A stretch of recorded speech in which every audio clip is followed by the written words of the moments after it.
Dear people watching and listening, Assalamu alaikum. Kindly like and share this video and subscribe to my YouTube channel. Please support my channel by contributing to my Patreon account so that I can continue making the audiobook series. Salahuddin al-Ayubi, Volume 2, The Establishment of the Ayyubid State. Start of Part 3 of Chapter 4. Abu at-Tahir ibn Auf al-Iskandrani. The Sheikh and Imam, Sadr al-Islam, Sheikh of the Malikis, Ismail ibn Maki ibn Ismail ibn Isa ibn Auf ibn Yaqub ibn Muhammad ibn Isa ibn Abdul Malik ibn Humayd, the son of the companion of the Prophet sallallahu alaihi wasallam, al-Qurayshi al-Zuhri al-Aufi al-Iskandari al-Maliki, a descendant of Abdul Rahman ibn Auf radiyallahu ta'ala anhu. He was born in 485 Hijri and studied fiqh under Professor Abu Bakr at-Tartushi, and excelled in his studies, surpassing his companions. He narrated al-Muwatta from at-Tartushi and from Abu Abdullah al-Razi. He was the Imam of his era and unique in his knowledge of fiqh. He was a main source of religious rulings as well as being pious, an ascetic and a devoted worshipper. He was humble, a man of integrity who was above trivial matters. Abu at-Tahir ibn Auf witnessed the end of the Shiite Fatimid state and the establishment of the Ayyubid state. Salahuddin visited Alexandria in 577 Hijri, and he was keen during this visit to attend, along with his sons and senior statesmen, the lessons of Abu at-Tahir ibn Auf. They all listened to his narration of the Muwatta of Malik from his teacher at-Tartushi. News of this visit and this listening to al-Muwatta was narrated by al-Imad al-Isfahani, who accompanied Salahuddin during these visits. He said, after the month of Ramadan 577 Hijri, the Sultan headed to Alexandria via al-Buhaira and camped at as-Sawari, and he saw the walls that had been rebuilt and the buildings that he had ordered be constructed, and he issued orders that attention be paid to that. The Sultan said, "Make the most of the life of Sheikh Abu at-Tahir ibn Auf." We visited him and listened to the Muwatta of Malik, which he narrated from at-Tartushi in the last 10 days of Shawwal. He himself, his sons, and all of us listened to it. Everyone believed that Salahuddin had done very well to become a student of Ibn Auf, and listened to him. Al-Qadi al-Fadil Abdurrahman ibn Ali al-Baysani sent an eloquent letter to Salahuddin, in which he congratulated him for this and compared Salahuddin's journey with his two sons to listen to al-Muwatta from Ibn Auf, to the journey of Harun al-Rashid with his two sons to hear the same book from its author Imam Malik. Here follows the text of this letter.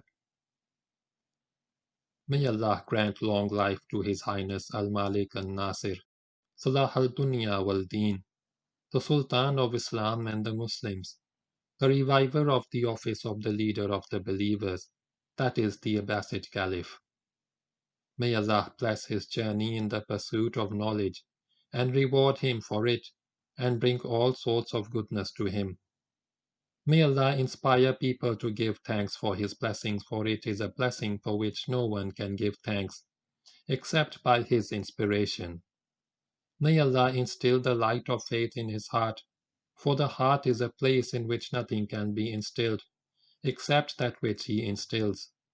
How good were these 2 journeys of his, and what a good 2 days these were, that he spent for the sake of Allah, both of which were filled with bright blessings.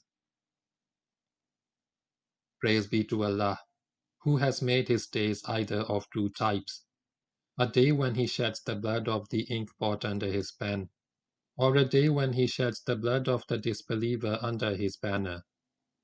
In the former case, he is seeking the hadith of al-Mustafa, peace and blessings of Allah be upon him, thus making the hadith prominent and visible, and in the latter case, he is striving to support his guidance over misguidance, thus making misguidance disappear.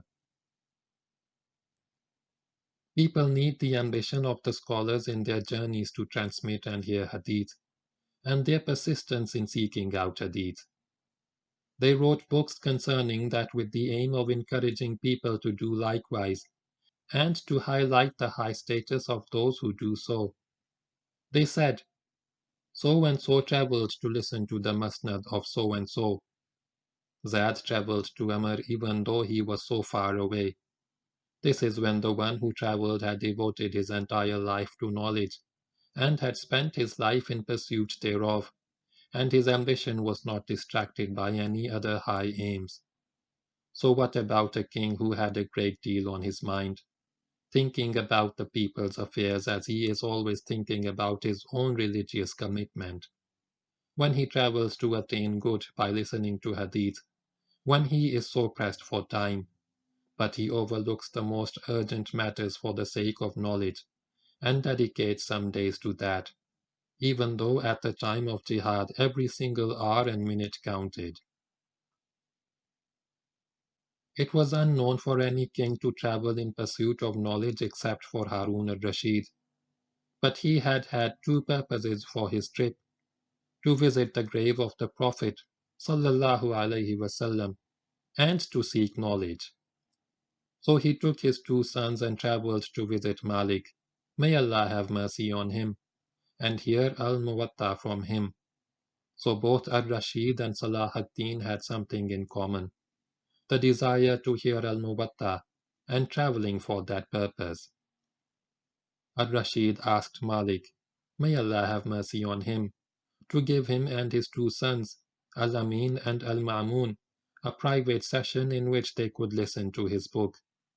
But he said to him in as many words, it is the sunnah of your cousin, meaning the Prophet sallallahu alaihi wasallam, because the Caliph was a descendant of al-Abbas radiyallahu ta'ala anhu.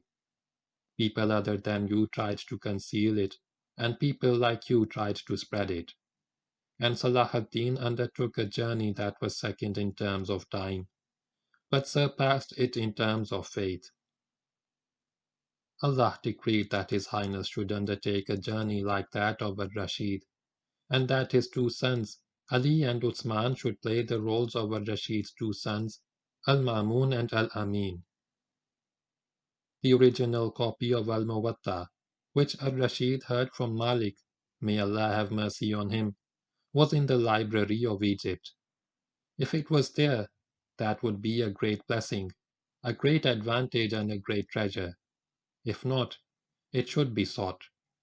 What Musa ibn Ja'far had written of the religious rulings of al-Ma'mun, may Allah have mercy on them both, was also there, and blessings might be sought from both of them, and through them the virtue of knowledge might be appreciated. May His Highness never be devoid of Allah's blessing, for all blessing is from Allah, and may He grant him good health on his journey. Cause his pleading to stop and relieve him of any distress.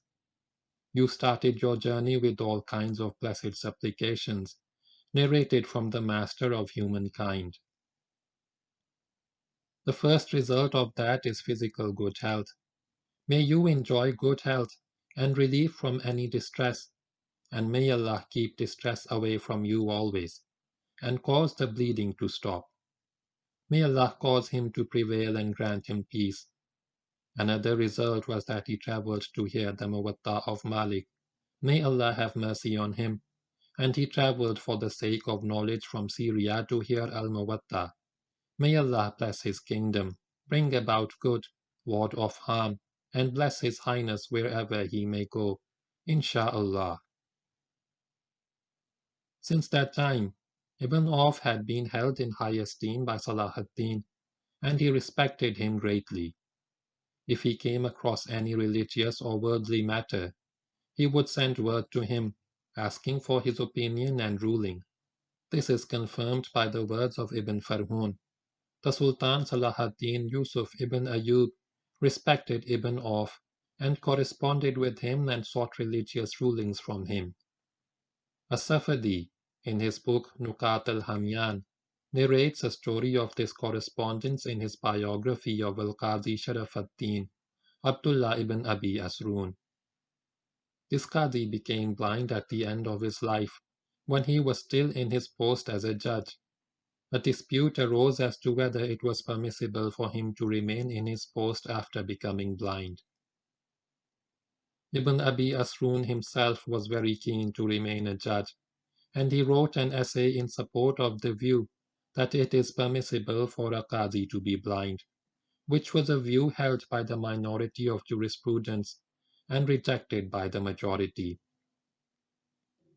It seems that Salahuddin was keen to please Ibn Abi Asrun and not hurt his feelings in his old age, so he sent word to Ibn Auf seeking his religious ruling on this issue. As-Safadi said, the Sultan Salahuddin wrote in his own hand to Al-Qadi al-Fadil saying, the Qadi says, it is permissible for a blind man to be a judge. Go and meet with Shaykh Abu at-Tahir ibn Auf al-Iskandari and ask him about the hadiths which speak of a blind man being a judge. Salahuddin would accept the opinion and advice of Ibn Auf. He hastened to carry out his wishes when he advised him to reinstate the export tax, which was a tax that was imposed on Frankish merchants who were leaving Alexandria, and to distribute what was collected to the jurisprudents of the city. The sources indicate that the activities of Ibn Auf were not limited to teaching only. Rather, he was similarly active in writing. Al-Suyuti said, he wrote books. Sheikh Abu at-Tahir wrote Tadhkira at-Tadhkira fi Usul ad-Deen and other books. In 581 Hijri, Ibn Auf died and was buried in Alexandria. He was 96. What Abu at-Tahir as-Salafi and Abu at-Tahir ibn Auf in terms of seeking knowledge and spreading it among the people and striving to revive the Sunni madhab is among the greatest kinds of jihad.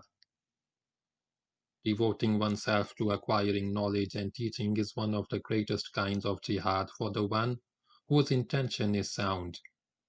No other deed can equal it, because it is reviving knowledge and religion, guiding the ignorant, calling for good, forbidding evil, and achieving a great deal of goodness which people cannot do without. The pursuit of knowledge is an act which combines a number of acts of worship, one of which is drawing closer to Allah by devoting oneself to it. Most of the Imams stated that it is superior to the main acts of worship, and that was at a time when knowledge was flourishing. So how about nowadays when it has diminished and declined? It also involves learning a great deal about the legacy of the Prophet sallallahu alaihi wasallam. Moreover, if a person follows a path in the pursuit of knowledge, Allah will make easy for him a path to paradise. The benefit of knowledge reaches the one who acquires it, and it goes beyond him to others. It benefits the one who acquires it, whether he is living or dead. If a person's good deeds come to an end when he dies, and the scroll of his good deeds is rolled up, the rewards for good deeds of the scholars continue to increase every time people benefit from their guidance and their words. So the wise man who is guided by Allah should spend the best time of his life on pursuing knowledge and make that focal point of his life and regard it as preparation for a day when he will need rewards for good deeds the most. End of part 3 of chapter 4.